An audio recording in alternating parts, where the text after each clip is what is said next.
Eli tervetuloa Ready for Life-ohjelman infoon. Mä esittelen tässä ensin meidät, eli Allianssin nuorisovaihdon, sitten itse Ready for Lifein, ja sitten toivon mukaan Ilona on tulossa vielä linjoille kertomaan omasta Ready for Life-jaksostaan Italiassa, ja siitä, että miten se on vaikuttanut Ilonan uraan sen jälkeen. Sitten mä kerron lopuksi vielä vähän noista meidän muista mahdollisuuksista ja nostan pari tällaista ajankohtaista projektia, mihin voi tällä hetkellä hakea mukaan. Mutta ennen kuin mennään sitä pidemmälle, niin mä käyn läpi meidän turvallisemman tilan periaatteet, eli noudatetaan niitä nyt tänään tässä infossa. Eli ollaan avoimia, kohdataan uudet aiheet, henkilöt, asiat ennakkoluulottomasti. Eli kaikki, mikä tulee vastaan, on mahdollisuus oppia uutta ja kehittyä. Kunnioitetaan muita, eli annetaan toisille tilaa, kiinnitetään huomiota omaan kielenkäyttöön, sanavalintoihin ja muistetaan, että kaikki ei ole samanlaisia kuin mitä itse ollaan. Ähm, Pyritään välttämään oletuksia, eli kunnioitetaan jokaisen itsemäärittelyoikeutta. Puututaan mahdolliseen häirintään tai epäasialliseen kohteluun, eli ei jäädä vain sivustakatsojaksi. Ähm, ja kannustetaan myös muita, eli kuunnellaan ja ollaan tsemppareina myös muille. Ja viimeisimpänä, mutta ei vähäisimpänä, rentoudutaan, eli ei haittaa, jos näiden suhteen tekee jotain virheitä. Nämäkin on aina mahdollisuuksia oppia uutta ja kehittyä. Allianssin nuorisovaihto, eli me ollaan voittoa tavoittelematon toimija. Meidän tavoitteena on edistää tasavertaista kansainvälistymistä. Me ollaan toimittu jo vuodesta 1993 asti, eli nyt noin reilut 30 vuotta. Ähm, Meidän kautta voi lähteä tällaisiin työharjoittelujaksoille, mutta sen lisäksi myös esimerkiksi vapaaehtoistyöhön, kielikurssille, nuorisovaihtoihin, koulutuksiin. Eli vaihtoehtoja löytyy monenlaisille tyypeille, monenlaisiin tilanteisiin ja tarpeisiin. Ja aina ei tarvitse lähteä ulkomaille johonkin kansainväliselle jaksolle, vaan me myös koordinoidaan vapaaehtoistyötä täällä Suomessa ja sitä kautta myös järjestetään kotikansainvälisyystoimintaa. Tässä kuvassa on meidän pieni tiimi. Sieltä löytyy Tiina, meidän sielu sieltä ylhäältä oikealta, eikä vasemmalta. Sitten siellä on minä ja Hilla, meidän koordinaattorit, Siru, meidän ohjelma-assistentti, ja sitten meillä on aina meidän porukassa mukana vaihteleva määrä kansainvälisiä vapaaehtoisia. Tässä kuvassa on Lidia ja Veronika.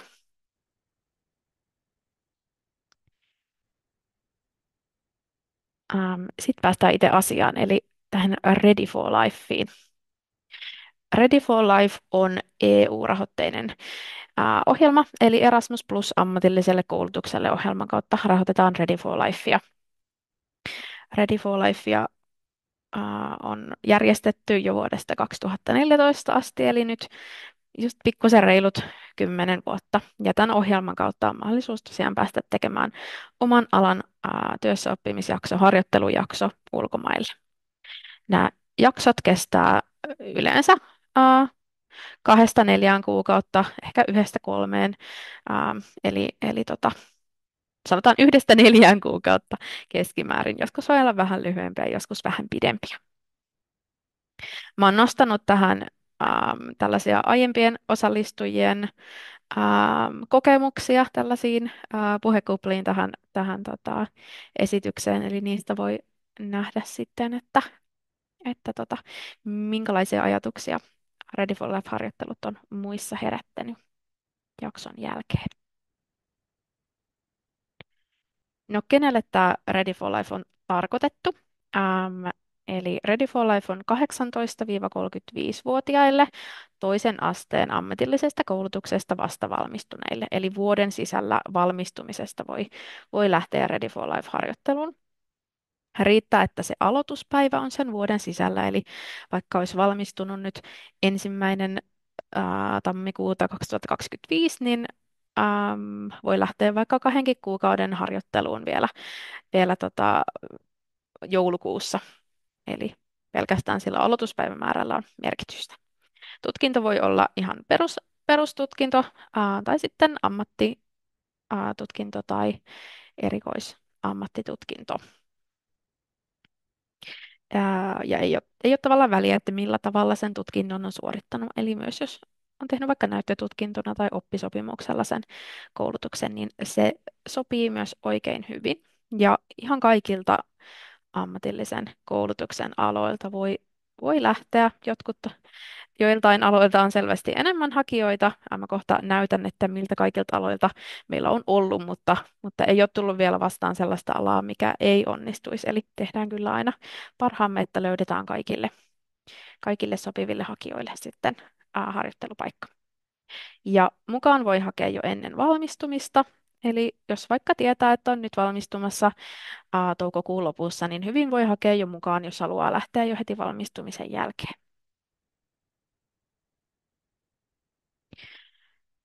Ei tarvitse olla mitään aiempaa kansainvälistä kokemusta, mutta ei ole myöskään esteenä, jos on ollut esimerkiksi opintojen aikana jossain vaikka lyhyessä ryhmässä tehdyssä Erasmus Plus-vaihdossa. Pyritään toki antamaan etusia heille, joilla ei vielä ole niin paljon kokemusta. Ei tarvitse myöskään olla mitään erityistä kielitaitoa, eli jos lähdet vaikka Saksaan, niin ei tarvitse olla mitään hyvää saksan kielen taitoa, vaan kyllä ihan kouluenglannilla pärjää hyvin. Tietenkin on aina etu, jos osaa sitä paikallista kieltä myös, mutta se ei ole mikään vaatimus.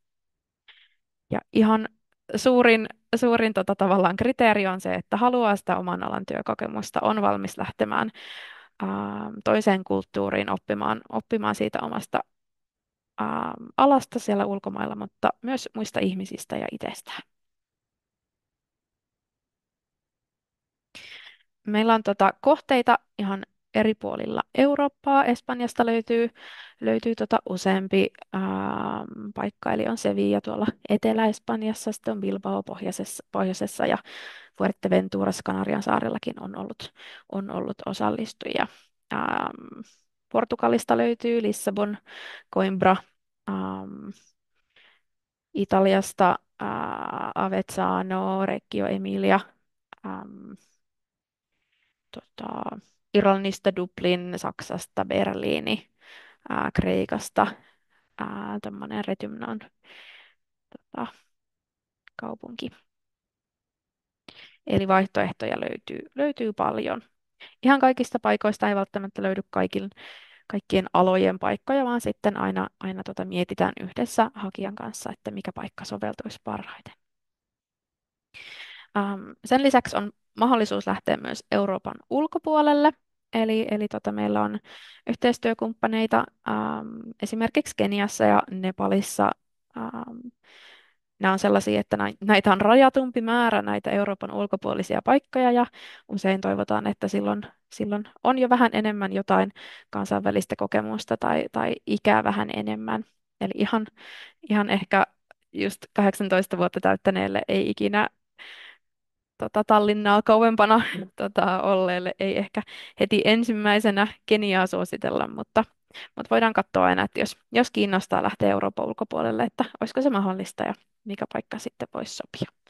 Ja myöskin me kartoitetaan aina uusia kohteita aktiivisesti, eli jos on joku tietty maa tai kaupunki mielessä, mihin ehdottomasti haluaisi mennä, niin kannattaa kysyä ihan rohkeasti, niin voidaan sitten selvittää, että voisiko se olla mahdollista. Erityisesti tälleen esimerkiksi nuoriso- ja yhteisöohjaajille, tämmöiselle humanistisille sosiaalialoille, niin saattaa hyvinkin löytyä mahdollisuuksia meidän sitten tavallaan laajempien yhteistyöverkostojen kautta ähm, hyvin paljon muistakin paikoista kuin mitä tässä on nostettuna. Rahoitus on tietty aina mielessä, että mitä tämä koko lysti kustantaa. Eli Ready for Lifein ei ole mitään osallistumismaksua, vaan tämä Erasmus Plus-tuki kattaa hyvin pitkälti kaikki kulut. Eli sillä saa matkaapurahan sinne kohteeseen, majoituksen siellä, vakuutuksen, sitten kielen opetusta sekä OLS tuollaisella nettialustalla, että sitten joissain kohteissa myös tällaisen ihan kielen ja kulttuurin kurssin. Sitten tietty tukipalveluita, lähti ja valmennusta, eli sitä tukee siinä sen jakson ympärillä ja sitten myös tukee tällaisiin päivittäisiin elinkustannuksiin. Se vähän riippuu jakson kestosta ja kohdemaasta, että miten paljon sitä saa, mutta nykyään jää yleensä aika hyvin sit kanssa tällaista ihan peruselämistä kattamaan. Että ainut oikeastaan, mitä silleen suoraan jää itse maksettavaksi, on sitten tällaiset vapaa-ajan aktiviteetit. Matkaapurahasta sen verran, että maksetaan aina 70% siitä etukäteen ja 30% loppuraportoinnin jälkeen. Toi tuen määrä riippuu etäisyydestä, että miten kauas lähtee. Siellä on jollain mikki päällä, niin voi laittaa pois, niin ei häiritse. Ähm, eli toi on yleensä 309 eurosta 580 euroon toi matkaapuraha. Ja sitten jos haluaa matkustaa vihreästi, eli maata pitkin, niin sitten on mahdollista saada myös tällaista korotettua vihreän matkustamisen apurahaa. No sitten tässä on näitä aloja, mistä on ollut. Tämä ei ole mitenkään tämmöinen kattava lista, eli nyt en esimerkiksi päivittänyt tästä viimeisen puolen vuoden ajalta. Varmasti puuttuu kanssa aiemmin jotain, mitä ei ole tähän muistettu päivittää, mutta kuten näkyy, niin ihan silleen konemetallialasta ää, eläintenhoitajiin, ompelijoihin, vastaanottovirkailijoihin, tanssijoihin on ollut harjoittelijoita, eli kannattaa hakea ihan alasta riippumatta. Että mä uskon, että mahdollisuuksia kyllä, tai jonkinnäköinen mahdollisuus löydetään, varsinkin jos on silleen joustava vaikka kohdemaan suhteen.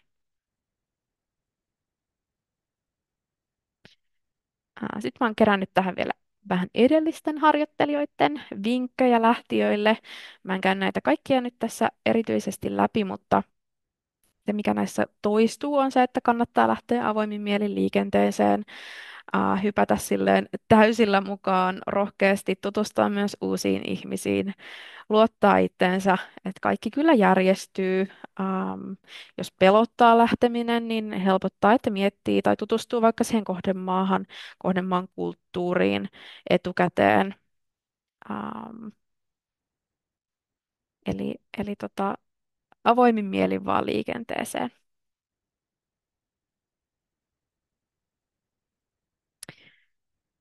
Mitenkäs tähän Ready for Lifeen voi hakea mukaan? Eli meillä on tällainen kaksivaiheinen hakuprosessi. Meillä on ensin tällainen lyhyempi ensimmäisen vaiheen hakulomake suomeksi, missä pääsee vähän avaamaan sitä, että minkä takia haluaa lähteä harjoitteluun. Ja sitten on vielä tämmöinen toinen englanninkielinen varsinainen hakulomake. Siihen tulee automaattisesti linkki sitten, kun on täyttänyt ton ensimmäisen. Ja siinä pääsee sitten kertomaan enemmän omasta aiemmasta kokemuksesta ja siitä, että minkälaisia tehtäviä esimerkiksi haluaisi päästä tekemään. Ja tähän liitetään sitten myös Europass-muotoinen englanninkielinen CV ja tutkintotodistus, jos se on siinä hakuvaiheessa jo taskussa. Ja mä aina haastattelen kaikki hakijat, eli sen jälkeen sitten pidän pienen etähaastattelun, missä voidaan vähän vielä keskustella, tutustua, miettiä, että mikä se voisi olla se itselle sopiva harjoittelupaikka. Ja jos kaipaa apua tässä hakemisessa, on vaikka ongelmia noiden lomakkeiden kanssa tai ei onnistu se Euroopassa CV-tekeminen tai muuta, niin mä tosi mielelläni autan. Voi laittaa sähköpostia vaihtoetalli.fi tai sitten laittaa vaikka viestiä WhatsAppissa tai soitella mulle, niin selvitetään sitten yhdessä, että mistä siinä kiikastaa.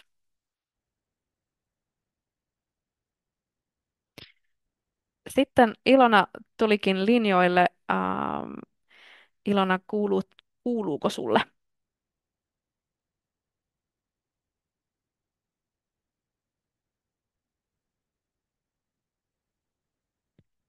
Mä en kuule.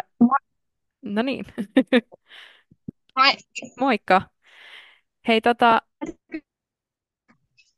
haluaisitko sä esitellä itsesi, kuka sä oot Ilona? Joo, siis mun nimi on Ilona ja mä olin nyt kesällä Italiassa 3 kuukautta ja sitten tosiaan siitä on nyt vähän aikaa, että sen jälkeen mä olin kuukauden Suomessa ja Nyt mä oon sitten työllistynyt. Mä oon asun nykyään Lanzarotella nyt talvikauden.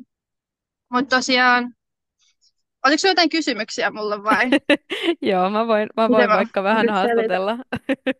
Eli Joo. ähm, minkälainen tausta sulla on? Mitä sä opiskelit ennen harjoittelua? Mä opiskelin ammattikoulussa matkailualaa ja sitten valmistuin sieltä. Niin mulla oli siis niin kuin tavoitteena työllistyä ulkomaille, niin tällainen tavallaan niin kuin tämmöinen kokeilu, niin oli sitten niin kuin yksi tapa päästä niin kuin näkemään, että minkälaista se on niin kuin sit arjessa asuu ulkomailla, että on kuitenkin kaikki kaverit on kaukana ja silleen, että sä oot silleen sen oman tiedon nojassa siellä. Hmm.